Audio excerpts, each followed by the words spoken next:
I'm not sure how to begin this video, but this is probably the most complete smartphone out there in 2023, and I could say the same about the S22 and S21 and so on, but there are some differences over the years, so let me cover them for you. I can see only one thing that stands out from the previous generation, and it is the rings around the camera's lenses.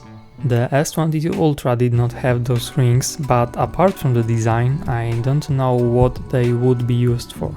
Maybe they are present to protect the camera lenses, I'm not sure, but one thing I know for sure, they don't bother me personally on this phone. Like last year, the back of the phone is flat and it doesn't have a camera island. We can see 5 camera eyes that are sticking out of slightly from the outline of the chassis, but if you're planning to put your phone in a case, then it probably won't be a problem for you. The back of the phone is covered with matte Corning Gorilla Glass Victus 2, and the same glass covers the phone screen, of course not in the matte. The sides of the phone have been flattened and the edges of the screen have also become less angular. The S23 is sealed and covers the IP68 standard. This phone comes in 4 basic colors: green, phantom black, lavender and cream, and 4 exclusive colors: lime, sky blue, graphite and red. The screen is huge, it's 6.8 inch. By the way, in 2012 my tablet was almost the same size, but it had much larger bezels around the screen, which shows how incredible the technological leap is and how the sizes of our pocket devices have changed. But let's get back to the topic.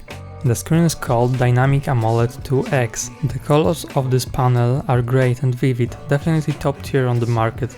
The default resolution is Full HD+, but this is not the maximum capability of the screen. The max of the screen is WQHD+, but it's not a default setting to make the battery last longer. The refresh rate is adaptive and the screen shows animated elements in 120 Hz and slows down to 24 Hz while displaying static images to maintain the battery life. Its max brightness is 1750 nits, and in my opinion it's sufficient.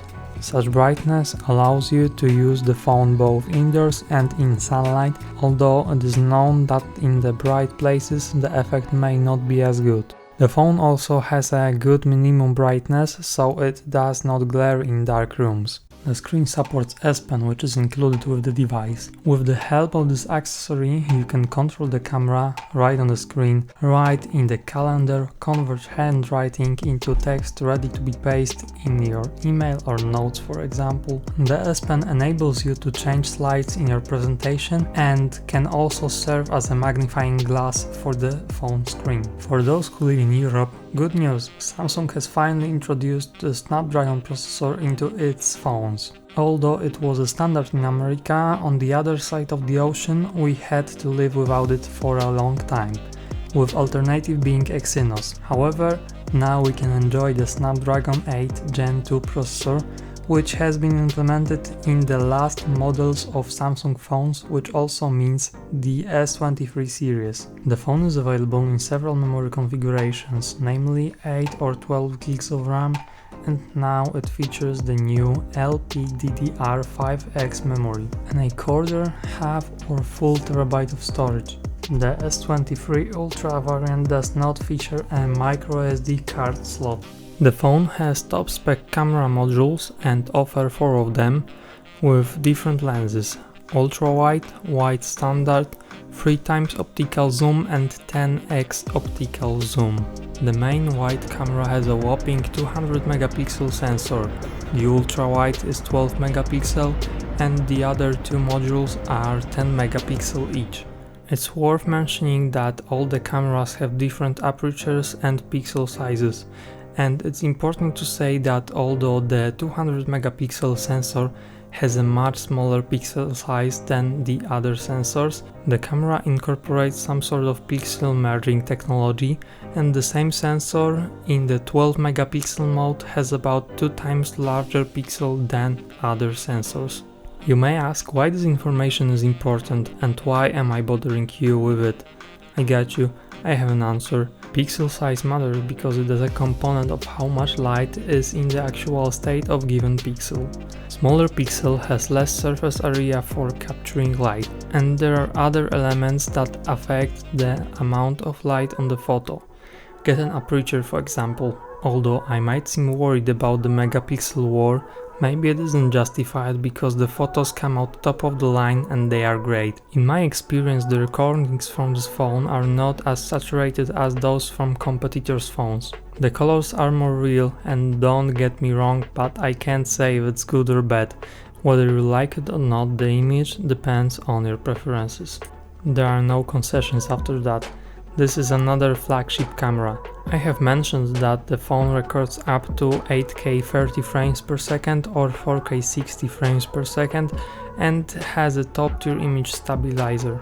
The battery has a capacity of 5000 mAh and it's enough for between 8 and 9.5 hours of screen on time, and this is plenty for a full day of normal use. Remember that your SOT more or less depends on how you use your phone, what applications you use, whether you're on LTE, 5G or Wi-Fi. But even in extreme cases, it's hard to get a result lower than 7 hours SOT. In terms of charging, this phone supports USB Power Delivery 3.0 technology, and it is also compatible with AFC and Quick Charge 2.0. We also have access to fast wireless charging version 2.0 and wireless power share, which allows us, for example, to wirelessly charge the earbuds from the phone. The phone supports modern communication standards such as 5G LTE, Wi-Fi 6E, Bluetooth version 5.3, USB Type-C, NFC, and the GPS. The device also supports eSIM. The phone supports two methods of biometric unlocking: fingerprint reader and face recognition. Both are accurate and fast, but it's worth mentioning that the facial recognition is not as secure. The fingerprint reader is located under the screen and uses ultrasound to scan the fingers.